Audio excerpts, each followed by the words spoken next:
இன்னுமாடா அப்பா சாமி நீங்களாம் திருந்தாமல் இருக்கீங்கன்னு நம்ம பார்க்குறப்ப தோணுச்சு. ஏன்னா நானும் ஒரு கட்டத்தில் ரஜினியே இல்லாமல் ஒரு பாட்டை ஹிட்டு பண்ணியிருக்காங்கன்னா அது லோகேஷ் கனகராஜோட ஒரு டெக்னிக் தான். விஜயோட மாமா ஓப்பனாக ஸ்டேட்மெண்ட்டு அதில் எனக்கு பல கோடி ரூபா நஷ்டங்க மாஸ்டர் படத்தில் அப்படின்னு ஓப்பனாக அவர் அடிச்சு விட்டார். ஒரு 1000 கோடியாக தொட நமக்கு ஒரு ஆசை இருக்குது, அது தொட்டால் இந்த படம் ரொம்ப நல்லது தான். ஆனால் இந்த ட்ரைலர் எப்படி இருக்குன்னு பார்த்தீங்கன்னா, ஐயோ உங்களுக்கு வந்து அப்பா எனக்கு வந்து நண்பன்றாரு. ட்ரைலர் இவ்வளோ மொக்கையாக பண்ணுவீங்க? பார்க்குறப்பே நமக்கு ரஜினிகாந்த் ஒரு துடி போகிறவனவா.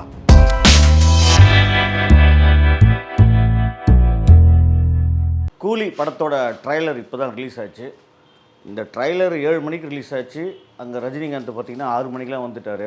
அவர் இன்றைக்கி வந்து ரஜினிகாந்தோட ஒரு குட்டி கதையும் அவரோட பேச்சு கேட்க வந்து ஏகப்பட்ட ரசிகர்கள் கூட்டம் நம்ம நேரு ஸ்டேடியத்தில் நிரம்பி வழியுது.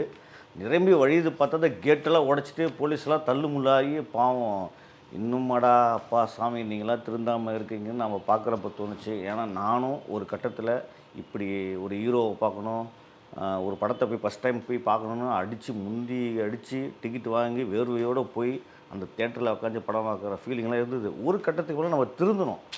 ஓகே, அவங்களும் ஒரு நடிகர், சம்பளம் வாங்கி நடிக்கிறாங்க, நம்ம சொந்த காசு கொடுத்து பார்க்குறோம், அதனால் நம்ம ஓகே அந்த ஒரு மனப்பான்மை கொண்டு வரணும். அதை இன்னும் ரசிகர்கள் எப்போவுமே அது மாற மாட்டாங்க. ஏன்னா அவங்க ஒரு வெறித்தனமான ரசிகர்கள் எல்லாருக்குமே இருக்காங்க. அவங்கள சொல்லி குறையில அவர் மேலே அன்பு பாசத்தை அவ்வளோ நிரம்பி தழும்பி கொடுக்குறாங்க. அதனால் வந்து தள்ளுமுள்ளு நடக்கும், வீந்து 4 பேர் அடிபடுவான், அதெல்லாம் அவங்க யோசிக்கவே மாட்டாங்க, இது நடக்கும். ஆனால் இந்த ட்ரைலர் எப்படி இருக்குன்னு பார்த்தீங்கன்னா, நமக்கு வந்து பயங்கரமான எதிர்பார்ப்பு இருந்தது. ஏன்னா அந்த மோனிகா பாட்டு வந்து நம்மளை வந்து வேறு லெவல் இருந்தது. அதில் ரஜினிகாந்தே கிடையாது, அதுதான் ஹைலைட் பாருங்கள்.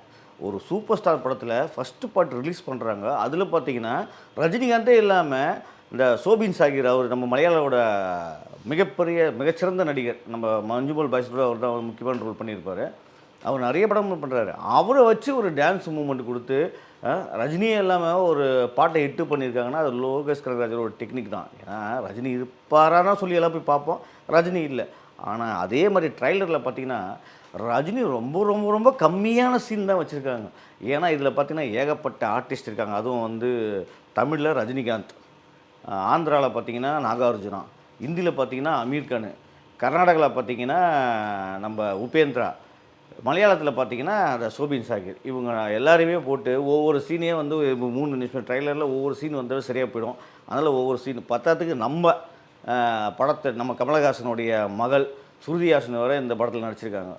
அது லோகேஷ் கனகராஜ் ஏற்கனவே ஒரு ஆல்பம் சாங்கெல்லாம் பண்ணாங்க 2 பேரும். அதில் ஏதோ கொஞ்சம் நெருக்கமாகி ஃப்ரெண்ட்ஷிப் ஆகி, நெருக்குன்றது ஃப்ரெண்ட்ஷிப் ஆகி, சரி ஆமாம் அவனுக்கு இந்த படத்தில் ரஜினி படத்தில் நடிக்க வைக்கிறேன்னு சொல்லிட்டு, ஆமாம் அந்த அம்மா மார்க்கெட் இல்லாமல் அவர் இருக்காங்க. அந்த அம்மா நடித்த படம் எதுவுமே பெருசாக போனது கிடையாது, பெருசாக ஹிட்டானது கிடையாது. லோகேஷ் கனகராஜே நிறைய ஹிட்டானது இல்லைன்னு வச்சுக்கோங்க. மாநகரம் நல்ல படம், கழுதி ஓகே ஒரே நைட்டில் நடக்கிற ஒரு நல்ல ஸ்க்ரீன் ப்ளே படம். அதுக்கப்புறம் லோகேஷ் கனகராஜ் எடுத்த எல்லா படமும் வெறும் சுமாரான படம் தான். அதில் மாஸ்டர்லாம் பார்த்திங்கன்னா பல கோடி ரூபா நஷ்டம்னு சொல்லிட்டார், தயாரிப்பாளரே சொல்லிட்டார். விஜயோட மாமா ஓப்பனாக ஸ்டேட்மெண்ட்டு அதில் எனக்கு பல கோடி ரூபா நஷ்டங்க மாஸ்டர் படத்தில் அப்படின்னு ஓப்பனாக அவர் அடிச்சு விட்டார்.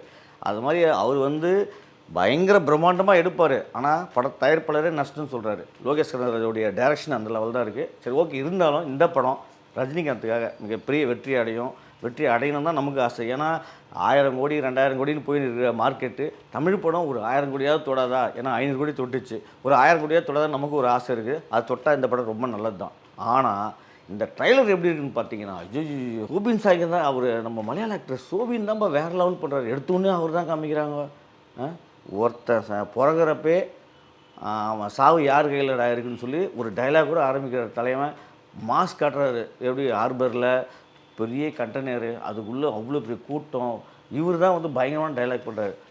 பத்தாத்துக்கு நாகார்ஜுனா, அவர் வந்து ஒரு பக்கம் வேறு லெவல் பண்ணுறாரு. பத்தாத்துக்கு அமீர் கான் 2 கன் எடுத்துன்னு போட்டுன்னு வர்றாரு. இதெல்லாம் காமிச்சதுக்கு அப்புறம் ரஜினிகாந்த் வர்றாரு. ஆனால் உண்மையிலே ரஜினிகாந்த் இந்த படத்தில் வந்து எனக்கு தெரிஞ்சு ரொம்ப கம்மியான கால்ஸ் தான் கொடுத்துருப்பார்னு நினைக்கிறேன். ஏன்னா வந்து இது இவ்வளோ பேர் இருக்கவங்க எதாவது இப்போ எப்படி லோகேஷ் ராஜ் என்ன சொல்லுவார், டக்குன்னு ஒரு வில்ல ரஜினிக்கு சப்போர்ட்டிங் கேரக்டர் இவங்கெல்லாம் வந்து ஹெல்ப் பண்ணுற மாதிரி தான் அது எல்லா படத்துலையும் முடிச்சிருப்பார். இந்த படம் பார்க்குறப்போ நமக்கு அப்படி தான் தெரிஞ்சுது. ஏற்கனவே லோகேஷ் கனகராஜ் பார்த்த ட்ரைலர் மாதிரியே இருந்தது இந்த கூலி படத்தோட ட்ரைலர் ரொம்ப எதிர்பார்த்து ஒரு சீனாக இருக்குன்னு பார்த்தா அதெல்லாம் ஒன்றுமே பெருசாக இல்லை. அது ரஜினிகாந்த் ஒரு க்ளோஸ் அப்பு அப்படி நடந்து போகிறாரு. அதுக்கப்புறம் என் நண்பனை காப்பாற்ற வரேன்னு ஸ்ருதி ஹாசன் கிட்ட ஒரு டைலாக் அடிக்கிறாரு. உங்களுக்கு வந்து அப்பா எனக்கு வந்து நண்பன்றாரு. இப்படி தான் வந்து 2-3 சீன் ரஜினிகாந்தோட ட்ரைலரில் பார்த்தோம். ரஜினிகாந்த் ரொம்ப அழகாக இருக்கார், ரொம்ப சூப்பராக நடிச்சிருக்காரு. வயசானாலும் இளமையோடு தான் இருக்கார் ரஜினிகாந்த். இந்த படம் மிகப்பெரிய வெற்றி ஆகணும் எங்களுக்கு ஆசை. ஆனால் லோகேஷ் கனகராஜ் மேலே வர நம்பிக்கையே போயிடுதுப்பா எங்களுக்கு. ட்ரைலர் இவ்வளோ மொக்கையாக பண்ணுவீங்க?